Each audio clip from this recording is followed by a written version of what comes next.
Berdasarkan rekaman geologi, bumi terus mengalami perubahan sejak keberadaannya.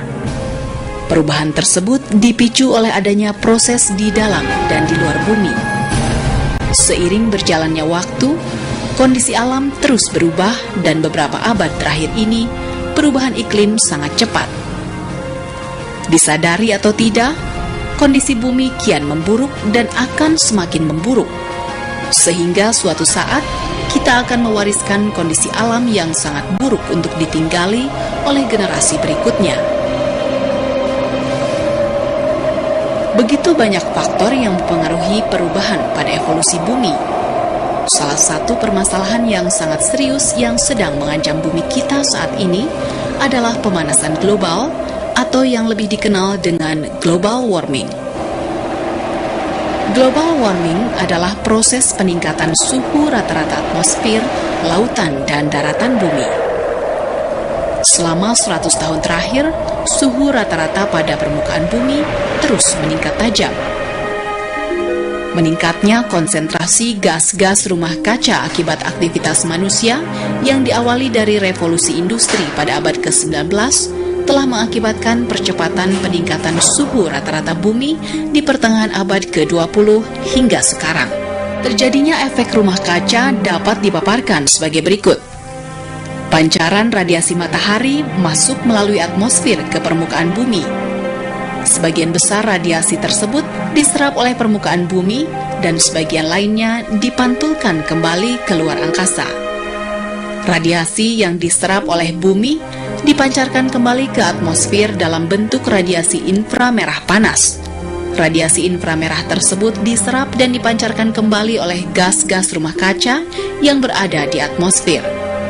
Gas-gas rumah kaca tersebut seperti selimut tipis yang memberikan efek rumah kaca, yaitu efek yang memanaskan permukaan dan bagian bawah atmosfer sehingga bumi cukup hangat untuk ditinggali makhluk hidup. Apabila selimut tersebut menjadi tebal, maka makin banyak radiasi inframerah yang terperangkap di atmosfer sehingga terjadi peningkatan pemanasan di atmosfer. Gas-gas rumah kaca antara lain berupa uap air, karbon dioksida, metana, nitrogen oksida, dan lain-lain. Meningkatnya aktivitas manusia yang mengeluarkan gas rumah kaca dan seiring dengan bertambahnya jumlah penduduk di seluruh dunia menyebabkan percepatan peningkatan jumlah gas rumah kaca di atmosfer. Keadaan ini terjadi terus-menerus, sehingga dengan semakin meningkatnya konsentrasi gas rumah kaca, akan semakin banyak radiasi yang terperangkap di atmosfer, dan akhirnya semakin hari suhu rata-rata bumi terus meningkat. Beberapa aktivitas manusia yang menghasilkan gas rumah kaca adalah penggunaan bahan bakar fosil seperti batu bara, minyak bumi, dan gas alam yang menghasilkan gas karbon dioksida pada kendaraan bermotor, mesin-mesin pabrik perindustrian, maupun pembangkit tenaga listrik yang berbahan bakar batu bara dan minyak bumi. Pembukaan lahan hutan menjadi pertanian, perkebunan, dan permukiman. Pepohonan yang ditebang akan mengurangi fungsi hutan dalam menyerap gas karbon dioksida. Sebaliknya, pembakaran hutan yang mengakibatkan lepasnya karbon dioksida yang tersimpan dalam hutan ke atmosfer. Sawah yang tergenang, pembusukan sisa hasil panen dan kotoran ternak akan menghasilkan gas rumah kaca berupa gas metana. Jika peningkatan suhu ini terus berlanjut, puluhan tahun ke depan, kejadian cuaca ekstrim dan bencana besar di muka bumi ini akan semakin sering terjadi. Sebagian dampak dari pemanasan global sudah mulai terjadi, seperti naiknya rata-rata permukaan laut akibat mencairnya gletser di kutub utara dan kutub selatan. Garis pantai yang bergeser makin menjorok ke daratan, sehingga luas daratan berkurang akibat naiknya rata-rata permukaan laut.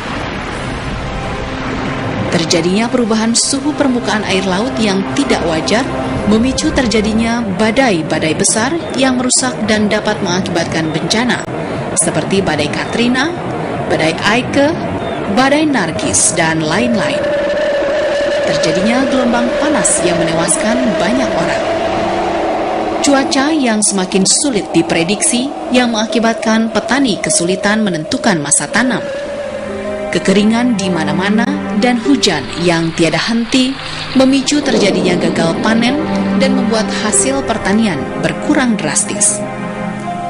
Banjir di berbagai belahan bumi memicu timbulnya berbagai macam penyakit seperti kolera, malaria, demam berdarah, dan sebagainya.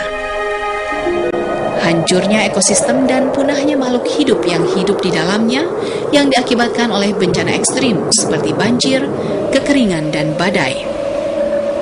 Para nelayan semakin kesulitan mencari ikan karena kondisi cuaca yang semakin sulit diprediksi. Perubahan pola migrasi ikan dan rusaknya terumbu karang. Fenomena alam karena pemanasan global memang tidak dapat kita hentikan, tetapi dapat diperlambat. Tugas kita sebagai manusia untuk mengurangi penyebab pemanasan global dengan cara mengurangi penggunaan bahan bakar fosil yang menghasilkan gas rumah kaca, seperti menghemat penggunaan listrik dan mendukung upaya pemerintah untuk beralih ke sumber energi terbarukan, seperti tenaga panas bumi atau geotermal, tenaga air, tenaga surya, dan tenaga angin. Mengurangi penggunaan kendaraan pribadi dengan menggunakan transportasi publik atau mempraktekkan carpooling dengan mengajak rekan-rekan sejurusan menumpang di mobil Anda dan beralih kepada kendaraan ramah lingkungan. Menanam pepohonan di sekitar lingkungan kita dan menghijaukan rumah sendiri dengan tanaman. Mendukung upaya merehabilitasi terumbu karang dengan menjaga lingkungan di sekitar tumbuhnya terumbu karang, melakukan penghematan kertas dan tisu yang bahan bakunya berasal dari kayu dengan mengurangi pencetakan di atas kertas, memanfaatkan kedua sisi kertas, dan memastikan kertas bekas kita didaur ulang. Kurangi penggunaan kantong plastik dengan selalu membawa tas belanja sendiri. Jika tidak ada usaha untuk menghambat pemanasan global, dalam 100 tahun ke depan, diproyeksikan beberapa daerah tidak akan lagi bisa menjadi area pemukiman. Mulai dari diri sendiri untuk melakukan langkah nyata memperlambat laju pemanasan global di muka bumi.